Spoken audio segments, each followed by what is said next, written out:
Welcome to Cider Chat. On this episode, we're back in Adams County, the fruit belt of Pennsylvania, visiting with the folks at Ploughman Cider. Hello, my name is Rhea Wincaller, and I am the producer and cider MC of this weekly podcast, where we speak with makers, cider enthusiasts, and folks within the cider trade from around the world. There is a buzz out there in Ciderville right now, and I'm talking about the cider making buzz. Folks are slamming out the cider in terms of picking the apples, putting it in the press, getting the juice, and starting the ferment. I mean, for some folks, that actually started back in August, and maybe even July. I don't know, because it's such a weird season. But in the thick of it right now for October, we're starting to see those late varietal apples coming in, and the cider makers are busy. So to all you folks out there in the production rooms, I am raising a glass to you and sending good cheer. I hope that you're getting plenty of rest. I know that's kind of awful to say, isn't it? But you got it. You got to take care of yourself during cider making. I know it could be almost like a 24/7. It's kind of like the calves are being born in the springtime. Well, in the fall for cider makers, it is game on. So good cheer to all of you, and I hope that you're kind of slamming it and that it's a really fruitful harvest. You're feeling good about the sugar levels that's in the apples themselves, and that what you will have, the end product, is exactly where you were hoping it would lead you. It is quite a little pony race, isn't it? You kind of hop on this like little pony and see where it will take you. Okay, maybe not quite a pony race, but it's fun. Either way, you know, cider is fun and it's hard work and it's just, there's a passion for it. So enjoy the buzz in the air because it is fall in the Northern Hemisphere. We're going to be getting to our featured conversation with the folks at Ploughman Cider coming up, but I do want to first welcome to all the listeners out there who are new to Cider Chat. This is a weekly podcast. We are counting up to episode 300. This here is episode 291. So we're 9 episodes away, which is absolutely terrific. The stories out there are so fantastic. And if you want to catch up a little bit, well, there's lots of archived podcast episodes at ciderchat.com. You just go to ciderchat.com/podcast. And that will show you the most recent episode along with the past 6 seasons. And each season has about 50 episodes. You get to see a fun photo, whoever was featured on that particular episode. And it will link you directly there to the show notes and a little bit more, any kind of mentions that I say on each of the podcast episodes. Like this week, I'll be talking a little bit about our sponsor, the Northwest Cider Club. So I'm going to take a little pause here, and we'll be heading to that next. Walking through the orchards. I imagine that walking in the orchard in Big Sky Country would be a little like these magnificent trees, many of them actually quite old, believe it or not, because it does have a pretty big history out there for apple growing and orcharding. So expect, some over 100-year-old apple trees. All right, so we got that. Some big, big mountains with perhaps a little bit of snow cap happening too. Maybe a trout fisherman out in the distance because, that is a big place to do anything outdoors. It's just like a paradise for outdoor experiencing and fun, maybe frolicking with the horses, going on to a dude ranch or something. And then you got this like other side scene where folks really love food. They really love their apples, and they are making some slam dunk product. So let's talk about the Northwest Cider Club and what they're doing with all that. Because this is put on by the Northwest Cider Association, which covers all of the Pacific Northwest and British Columbia. And for their 4th quarter cider box, they're featuring it as Big Sky, which means they're going to have 2 states, Montana and Idaho. And in the box, there's also going to be one little cider from a very special cider maker from Oregon who is using apples from Montana. I mean, that tells you something right there. Why not use some apples from Oregon? I mean, you got it going on there too. But no, this particular cider maker really loves some of the apples coming out of Montana. And I just think, in 2021, if you could do that, why the heck not, right? So my advice to you is while you're listening to this here podcast, take time now to go to nwciderclub.com/podcast and get in line for this cider offering. And sign up today for any one of the 4 different cider boxes from the Northwest Cider Club called the Big Sky. I mean, you gotta love it, right? That's right. nwciderclub.com/podcast. Oh my goodness, it is just so much fun to create jingles. nwciderclub.com/podcast. I just really love it. I kind of have been doing it all my life. I just love singing and making up songs. So if you are kind of interested in thinking, I wouldn't mind sponsoring Cider Chat. I like to advertise what's going on here, and whether it's at my tasting room, my cidery, or my whatever part of the trade that I'm part of. We do accept sponsors, so that would be awesome. Just send an email to info@ciderchat.com. I'm hoping if you've listened this far, perhaps you are a regular listener of Cider Chat, and this podcast has been a good friend of yours on trips out into the big old world, or on your commute, or in your production room, or out in the orchard. And you've gotten some value from all the different guests that have shown up and just shared so much of a wealth of info for cider makers and thoughts and, just kind of cool revelations too. I know that I've gotten a lot out of it. So if this podcast has impacted you in that way and you would like to support it, especially as we are getting up to episode 300, well, do consider becoming a patron of Cider Chat. In fact, there is a level for commercial cider makers, if this is something you could do, which leads me to wanting to thank the following commercial folks in the cider trade, and that would be Ross-on-Wye Cider and Perry Company, based in the lovely town of Ross-on-Wye, which is in Herefordshire, England. Absolutely stunning orchard, wonderful people, and they also have the Yew Tree Pub. Have a lot of single varietal ciders, and in fact, you're going to hear Ben Wenk discussing how they inspired him in this here podcast. So that's kind of cool. We also have Insider Japan, which is Japan's first and only bilingual magazine dedicated to all things cider. Then there's also Space Time Mead and Cider Works, based in Dunmore, Pennsylvania. I actually had Dan Scheffler on the podcast just a couple of episodes ago, telling us all about what he's doing there, making mead, wine, and cider, and his whole branding. Just a lovely person, and he's selling cheese at his shop. He also has ciders to go and a little bit of equipment too. So a really cool place right off the highway, right by Scranton, Pennsylvania. A really nice stop and excellent cider, award-winning. We've also had Oliver Cider and Perry over the course of the year.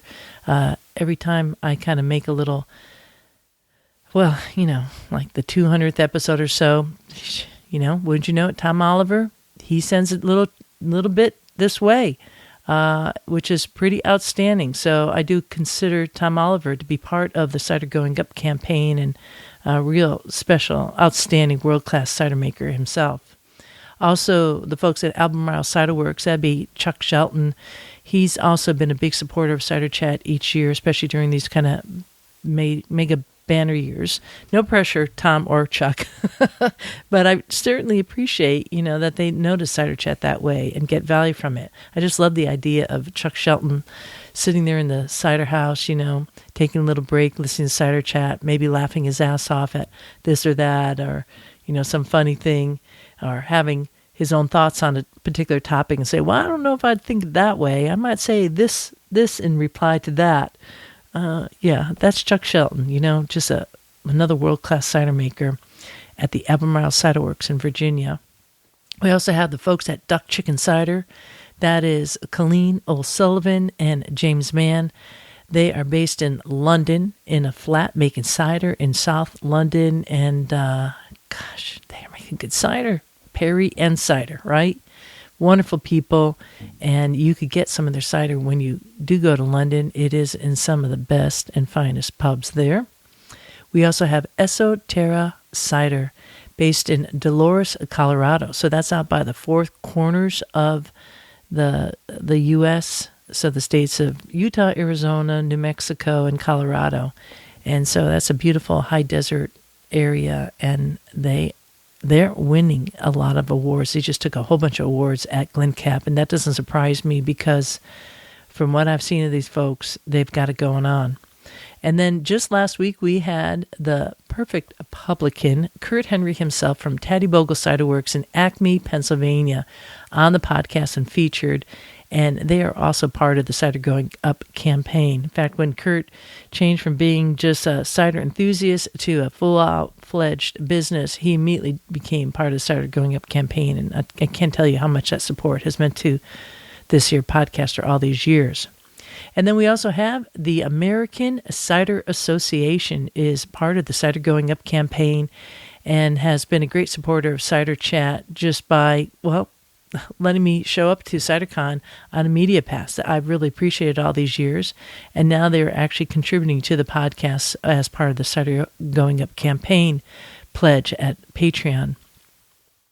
And wouldn't you know it, coming up is going to be CiderCon in Richmond, Virginia.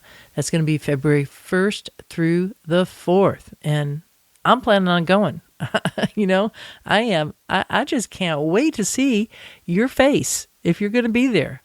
I'm counting on it. And boy, it's going to be down in balmy Richmond. I'll be heading down from the Northeast, which will be cold in February, and going to Virginia. I'm excited just at that thought that it's going to be so darn warm. And then to see all the cider friends, I cannot wait. So I'm sure we'll hear more about that as we go on. But I just want to give a big old tip of the glass to the American Cider Association. I know it was, a tough year, and they really helped cider makers far and wide kind of orchestrate and maneuver through this whole stinking pandemic. So kudos to all of them. Recently I heard from a patron actually just over the weekend who was up at Taddy Bogle Cider Works, heard the podcast with Kurt Henry, went up there, actually hung out with Kurt Henry. I'm sure they were geeking out. And now, wouldn't you know, Kurt is going to go down to Robert's own permaculture heirloom orchard that he has, I believe, in the good state of Virginia. So this is the way it happens. All these beautiful connections with people who just love cider, love orchards, and love sharing that goodwill. So be in good company and become a patron today. Why not? If this is podcast has meaning to you and is something that you find value from, it would sure make a big difference, especially as we're rolling into the season ahead, which is number 7, a good lucky number indeed. Dancing in the streets, smelling all the blossoms, kicking up our feet. Well, it's time now for our featured conversation with Ploughman Cider.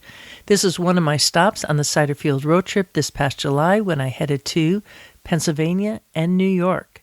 The day before, I had been out to Taddy Bogle Cider Works, and that is episode 290, which I featured last week.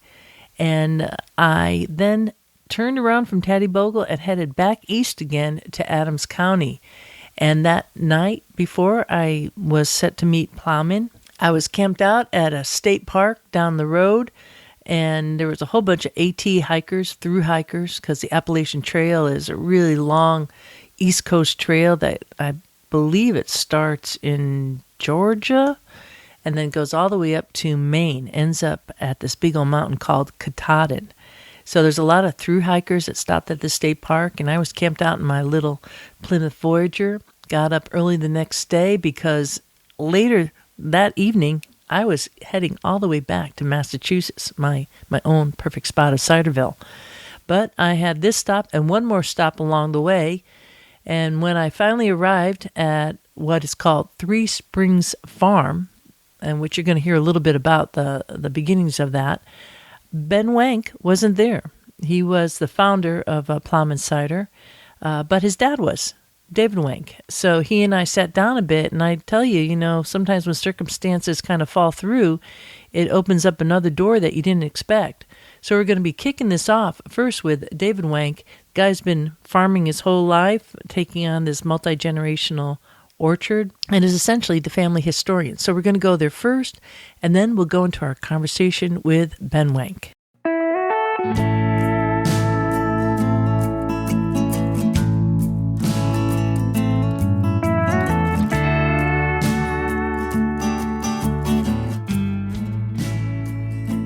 Our family, the Wenks, arrived here in 1818. One guy. Arrived from where? Rien, Switzerland. Oh, okay, Swiss. And he was a blacksmith by trade, and he started a blacksmith shop up the road 1/2 a mile. So we've pretty much moved 1/2 a mile from 1818 until now. There's a little village 1/2 a mile up the road that is called Wenksville. Yeah, the two churches on either side, you saw identical. That. Yeah. I had to take a photo of it. Amazing. Well, that first settler, 6 years after his arrival, married a young lady who's had an uncle with no heirs, and my ancestor purchased that farm next to the property where the blacksmith shop was. And it was a pretty big farm. It was like 300 acres at the time. And it had this one-room schoolhouse on it. If you look back on different maps and things, this happened all the time. The school went by the name of the owner of the farm. You can see it was Fissel's Schoolhouse, and then it was Baldwin's Schoolhouse, which was the family he bought the farm from, and then it became Wenk's Schoolhouse. But during the time when he owned the farm and it was Wenk's Schoolhouse, a Lutheran congregation started meeting in the school, and that expanded. Eventually they built a church where that Methodist church is now, and a Methodist congregation started, and it was a Union church. And at some point it burned down, and then they each built their own church on each side of the road. My goodness. And the cemetery that was there and the property where the school was, the second generation passed, that was deeded over to the churches out of that estate. And that was like 1890 or so, which brings us, we're starting to get to the point of how we got down here. Just about 1/2 mile away. 1/2 mile away. The second generation, which would have included my great-grandfather, and when his father passed, my great-grandfather had 10 adult siblings at the time of their father's passing. And he was the only one that stayed with the farm. So he got like 30 acres out of that 300. Your father? My great-grandfather. Your great-grandfather, okay, all right. And that property is near here. And he lived there about 10 years until he was able to buy this farm from the Wally family in 1901 or 2. I think it might have been 02 until it was settled. So we've been here ever since 1902. Cool. So we've our Century Farm. We had the Secretary of Agriculture, Russell Redding, come out. We have a sign out there. We haven't put that up yet either. Busy. How long ago did you get that sign? Oh, that was just like 2 years ago. Oh, okay, or so. All right. Yeah. It wasn't that long, but I think part of the problem is we don't know quite where to put it. I think we're going to put it on that wall out there in front of your car somewhere. Yeah. I mean, how many Century Farms are there in Pennsylvania? Now that I don't know. Yeah. I would kind of suspect there's a couple of them. Oh, yes. There's a few. There's a few what do they call buys. There's some. I've been in families for 200 years. Yeah. And you call it the Three Springs. The name Three Springs comes from the original survey for application for a patent deed. On that original survey, it was called Three Springs, and the date was 1767 when they. The neat thing, and I could get it. I could get it out. We don't like to get it out because it's falling apart. That piece of that document. Yeah, of course. But on if you think of a rectangle or a square, on 2 of the 4 sides it says vacant. Huh. No one had claimed it yet. Wow. Wow. Wow. So we think that's pretty cool. Yeah, it is. And so when my dad wanted me and then later my brother to come into the business, he set up a partnership, and instead of calling it like Wenks Fruit Farm, he called it Three Springs. Well, it's Use a lovely the name name of the farm. Yeah, it's a lovely name. Yes. It really is. We've had 2 instances where other people in the county want to kind of co-opt the name. The one was a bunch of guys started farm markets in the D.C. area, and there were 3 of them. So they wanted to call it Three Springs, and they found out we had already, trademarked?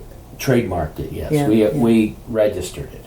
Currently, there's a Three Springs farm a retired military guy has outside of McKnightstown, Cashtown somewhere.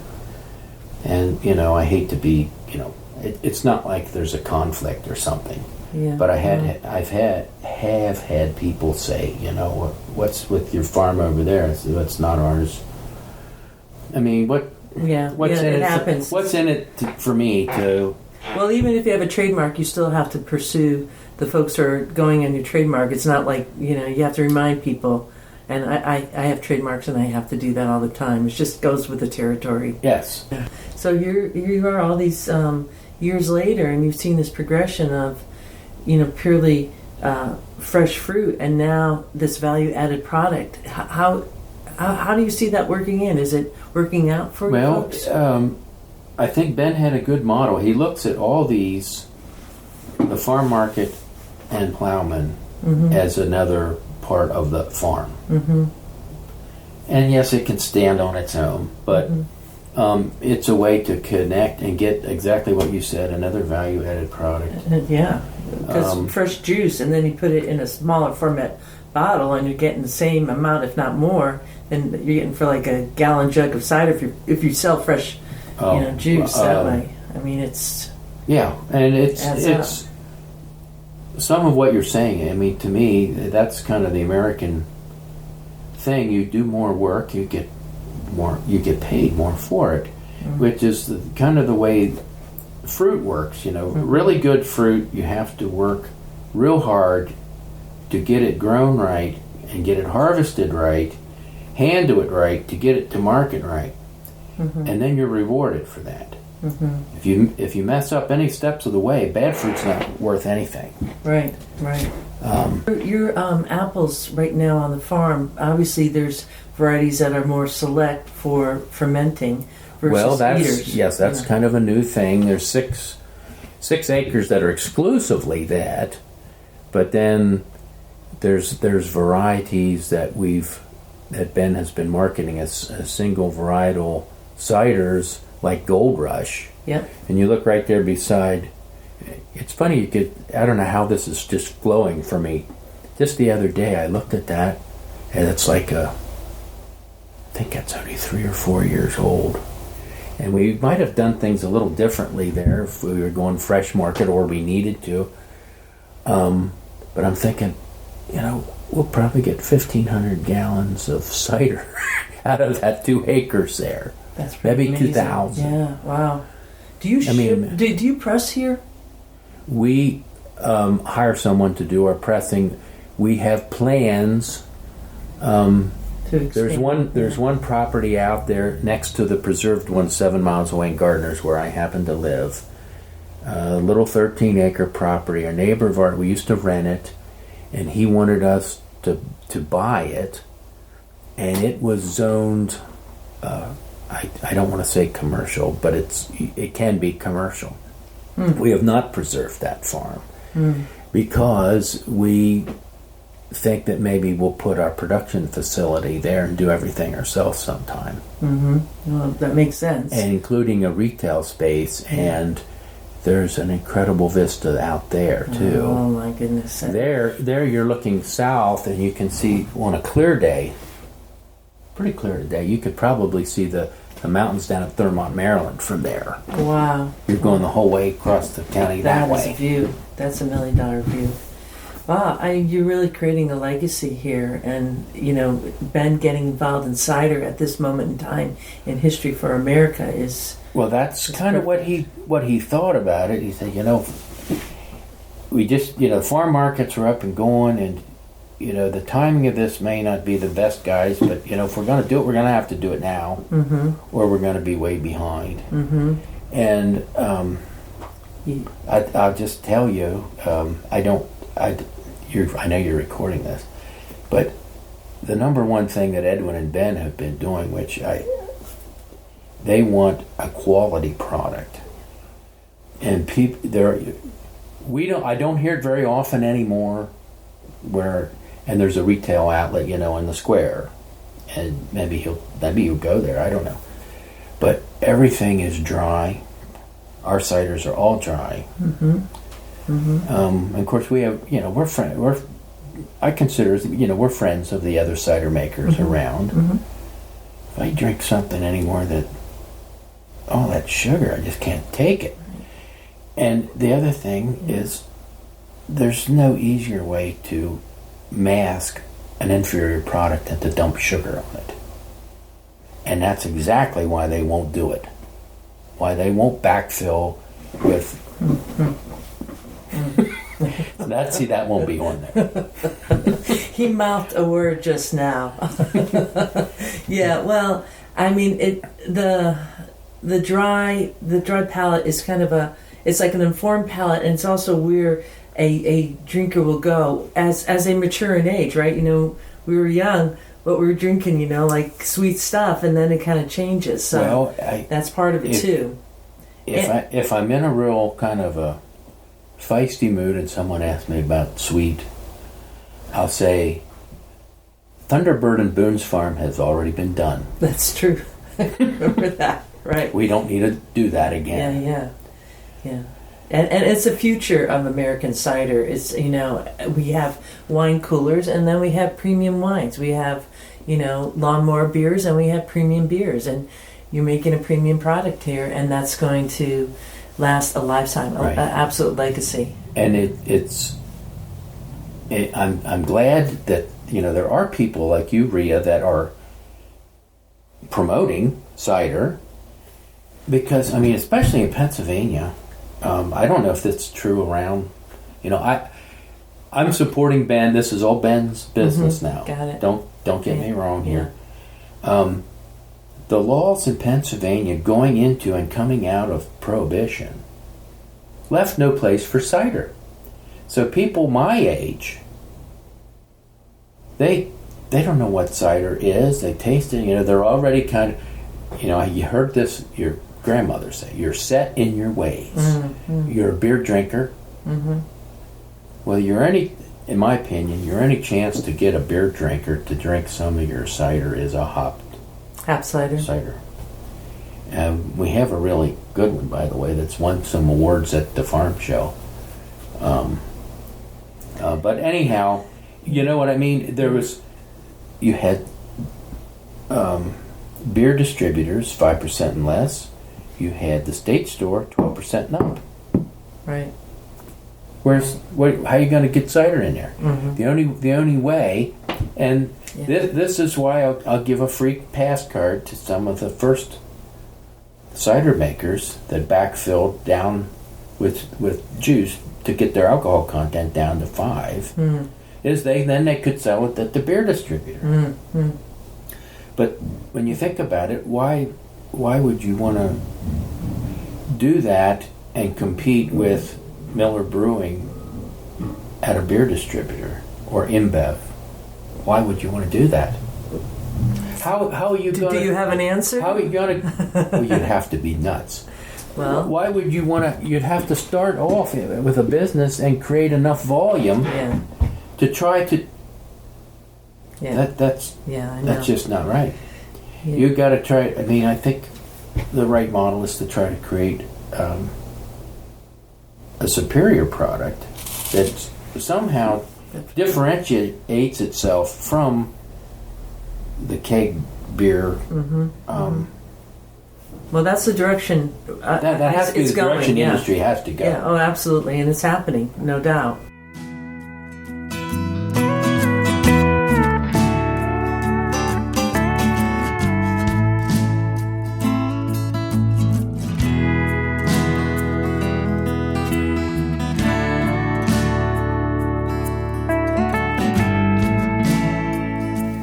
Pretty cool to hear that a family such as the Wenk family has been in the area since 1818 and only moved up the road 1.5 miles since that time to 2021.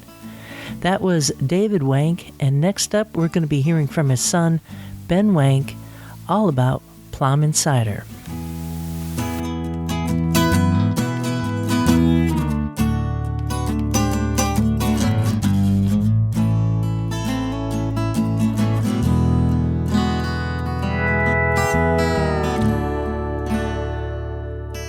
I went to Penn State University, the University Park College of Ag, and got a major in agroecosystem science, or agroecology, as it was called by the time I got my degree, and had a minor in horticulture while I was there as well. Oh, that works well, huh? Yep, and had the good fortune of doing a lot of internships here at the Pennsylvania FREC, the Fruit Research and Extension Center, and while I was on campus too. So I got a lot of meaningful kind of research, data collection kind of experience as well.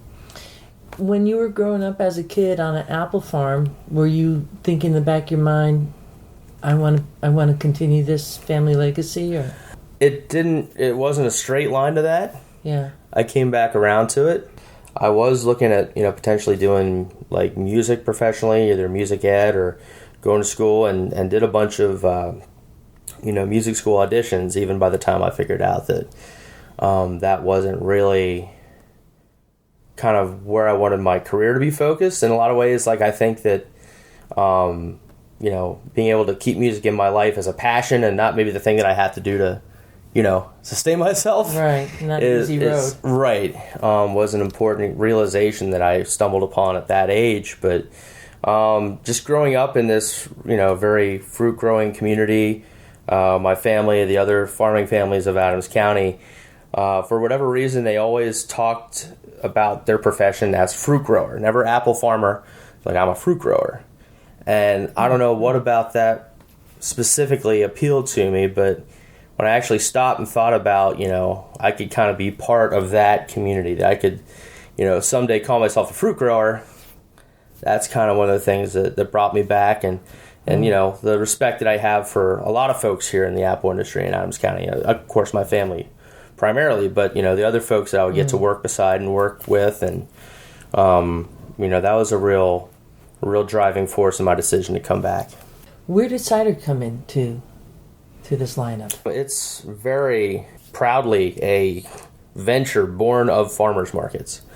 Like so many great businesses in this country, it was kind of born and incubated at farmers markets.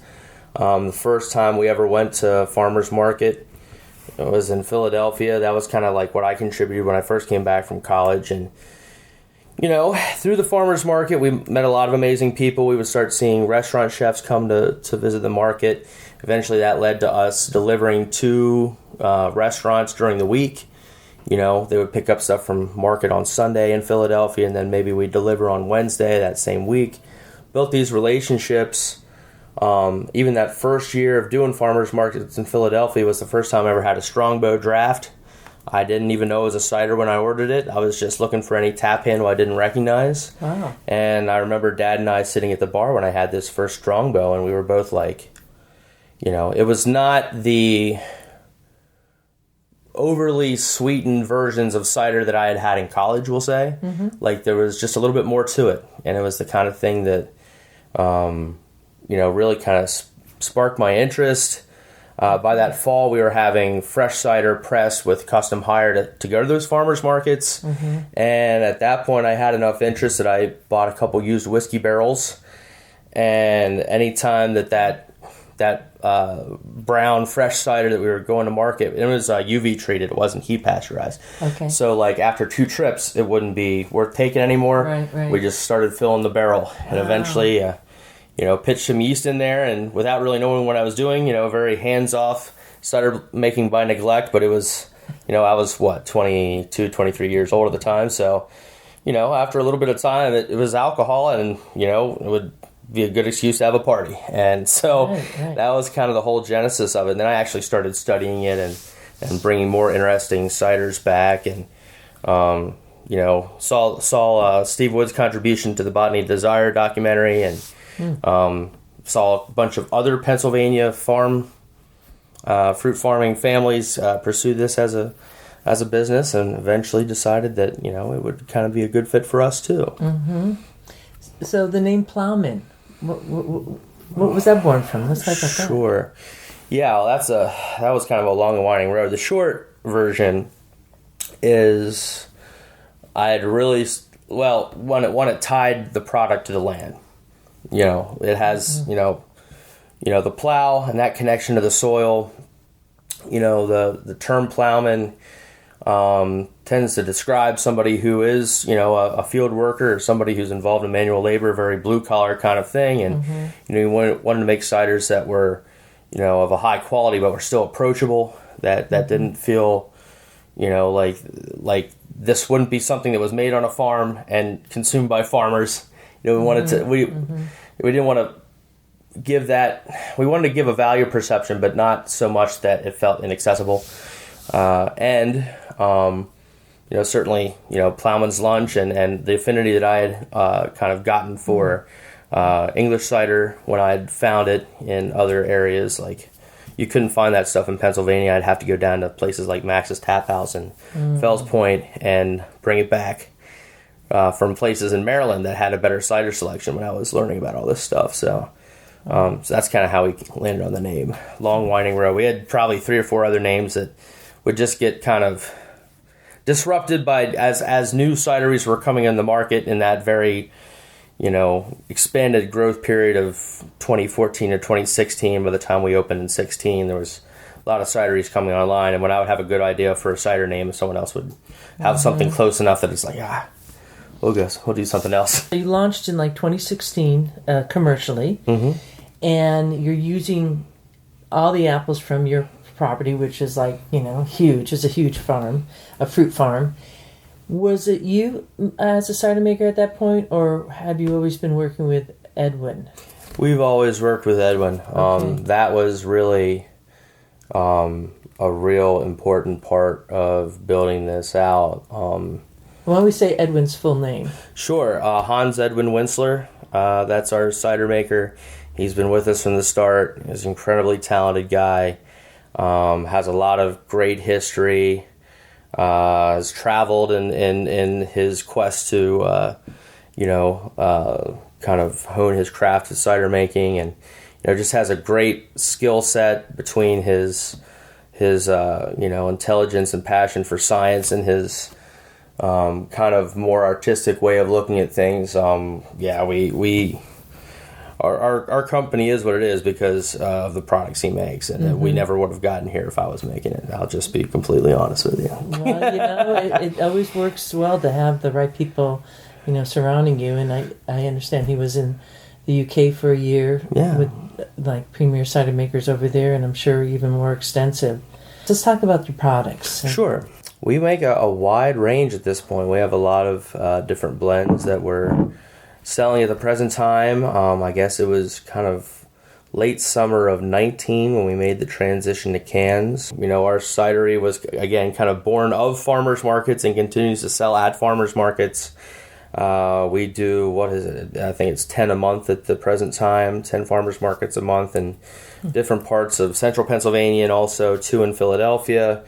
Those are places where a lot of our kind of larger format bottles tend to shine. The 750 ml bottles. Yep, 750. We do a little bit of 500s as well. The real new thing that we're eager to continue to roll out, and this requires a little tip of the hat to the folks at Ross on Wye, where Edwin had spent some time when he was over there, and one of my favorite spots when I was over as well is we are going to be doing a program now where we're going to be focused on single varietal fermentations.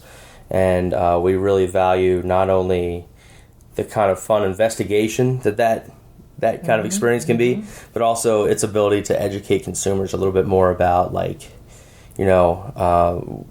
just cider for the reasons that we appreciate it. that, you can change so much with apple varieties. Mm-hmm. And we have the ability to grow so many great apple varieties here in Adams County that, let that be part of the way we talk about our cider making, and part of the way that we're educating the public and our consumers about, hey, these different apple varieties have wildly different characteristics, and you can really tell when they're presented that way. Mm-hmm. And then when it's in a blend, they'll be able to start picking them out, it's great education. I love that you're doing that. Yeah. So there's 2 bottles right here. One is Gold Rush and one is Arkansas Black. Can I ask about the artwork? Who did that? Because that looks kind of familiar to me. Yeah, I suspected. A lot of our great cider drinkers will recognize this individual's apple art. It's Eric Lewandowski of Heirloom Apples is doing the illustrations for this series. And, beautiful. It's just an incredibly nice guy to be around and to hang out with, and so it only made sense for us to find something that we could work on together, if only for an excuse to be in contact a little bit more regularly. But yeah, these are the first 2 kind of official releases in that single varietal series, and 2 very kind of stark contrasts in presentation. The Arkansas Black being our first pet nat cider, and then the Gold Rush being, a long maturation, long fermentation, very rounded, more developed, layered kind of beverage. Whereas the Arkansas Black, very young, kind of like super fruity, mimosa, express and discard kind of characteristics. And then like the Gold Rush being like the more long-term developed, layered, rounded type of cider. So, and a little bit of change in fermentation techniques and bottling techniques, but the most important thing is that difference in variety, and it's such a stark contrast. It's really great. Fun. That's fantastic, Ben. And the Gold Rush is a barrel aged, and the Arkansas Black is not. Right. But so it says pet nat, and you just say the Gold Rush is also pet nat? No, just barrel aged. So still.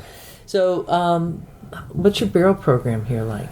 Yeah. So I always like saying barrel program. Right. It's kind of like, it's where cider, kind of like we're scaling up. Yeah. Well, our use of barrels is almost a spin-off from some fun brandy collaborations that we've been able to do.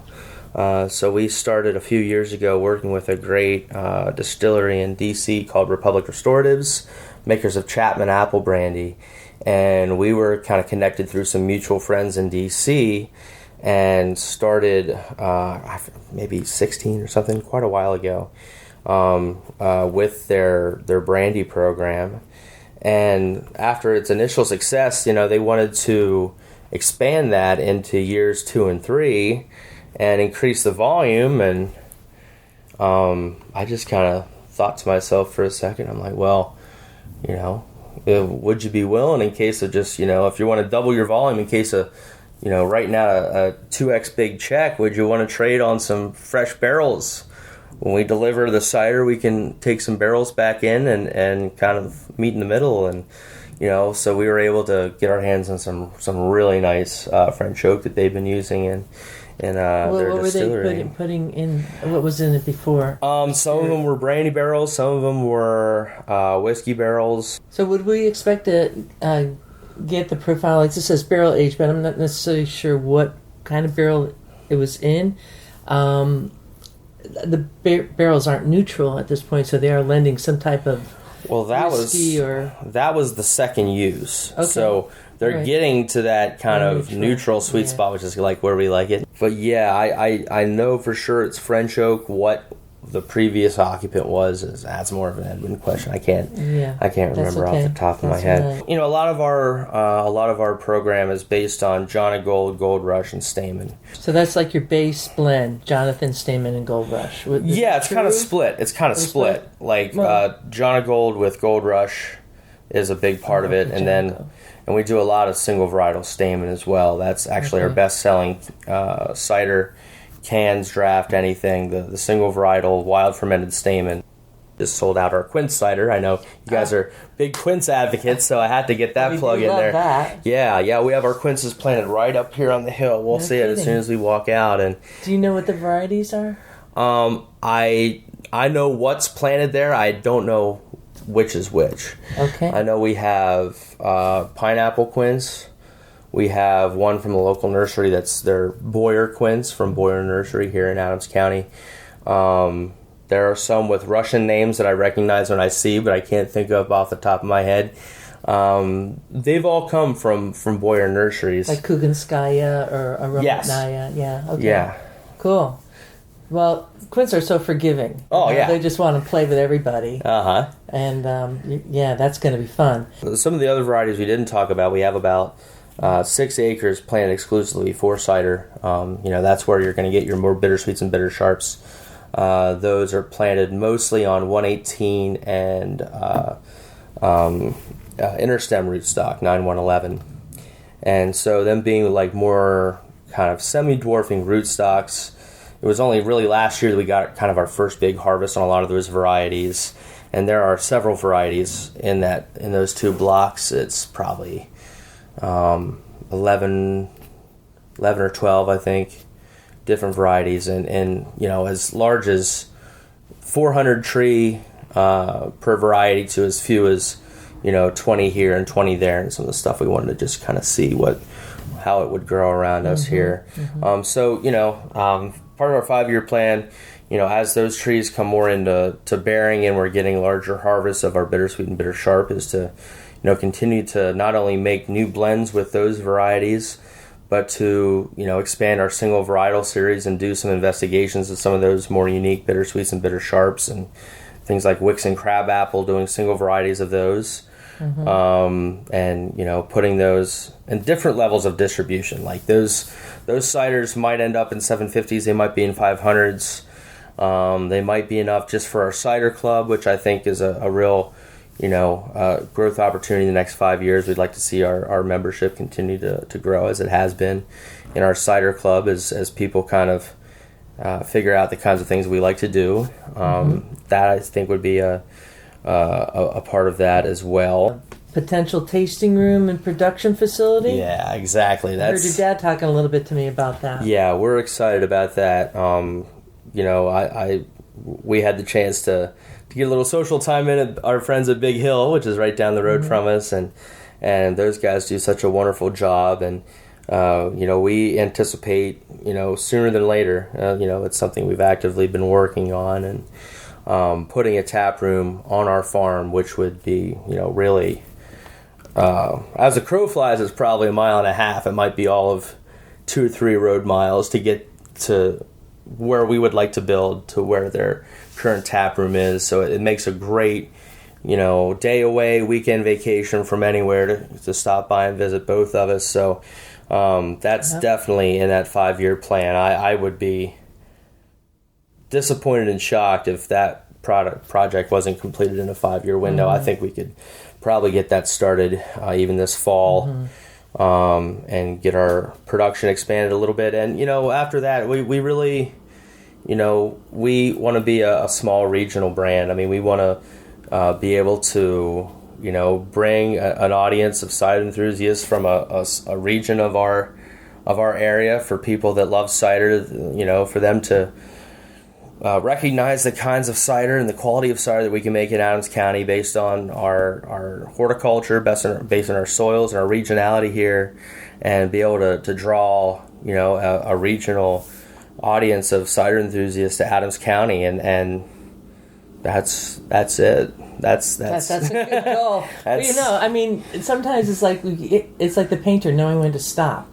And then it's right at perfection. And you're getting really close to that with your setup. You certainly have the land to be able to do that, and the enthusiasm of your family and support, and a good cider maker like Edwin to work with, and your whole drive too, and good cheer. It's just a match made in heaven. So I wish you all the best of luck with that. Thank you so much. And thank you for what you do. It's a great podcast. Regular listener, and just getting the word out to as many people as you reach, and talking about cider to a wider audience. It helps everybody, so we really appreciate that too. My pleasure.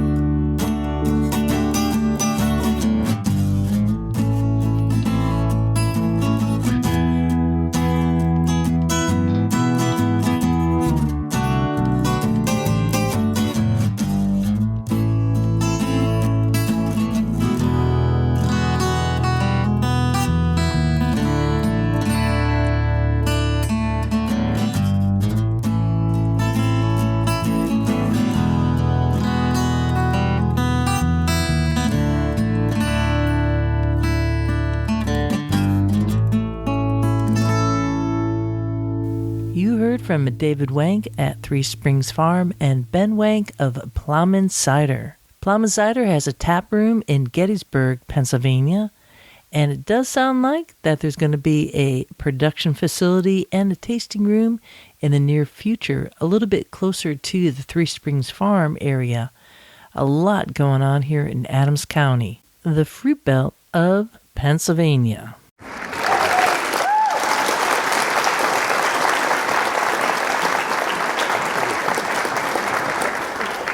Well, I think that's a wrap there, Ciderville, for this year episode 291. Only 9 episodes away from the 300th episode of Cider Chat, and then we'll be putting a close to Season 6. Hooey, huh? Wow. So much good news to be had out there in Ciderville. Much like the folks in Adams County, we had Ploughman Cider, we spoke to Big Hill Cider, and just so much more. So many more voices to be heard, and I am just loving it. I want to make a little reminder, if you want to have a little taste of Montana and Idaho ciders, and one special one made out of Oregon using a McIntosh from Montana, don't forget to go to nwciderclub.com/podcast and put in your order today. You know it's going to be selling out. And of course, if you're feeling a little bit of a good cheer and getting some good value from this podcast, do consider making a little donation, a little tip to this podcaster via the donate button at ciderchat.com. And there's also the option to become a patron today. And with that, I leave you here. This is Rhea Windcaller signing off for now. Looking forward to seeing you in Ciderville.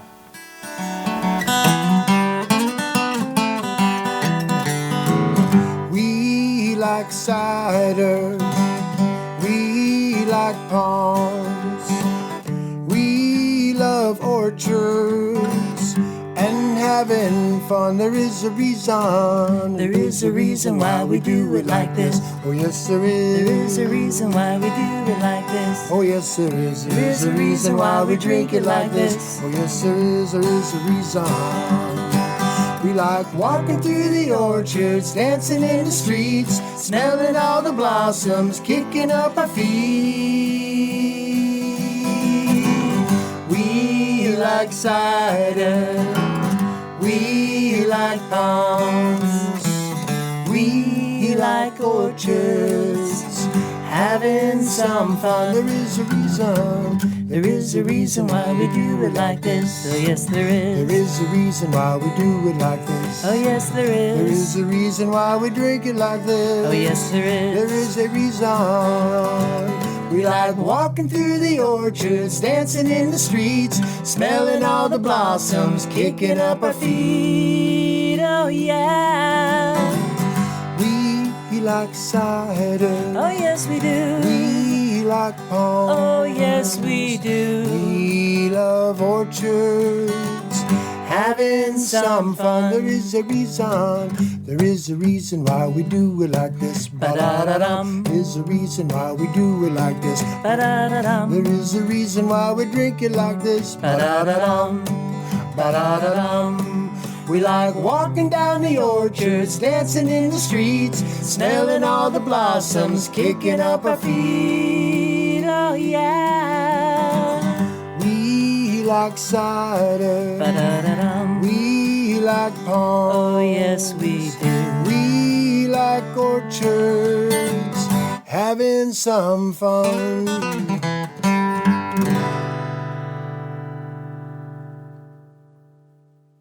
Yeehaw!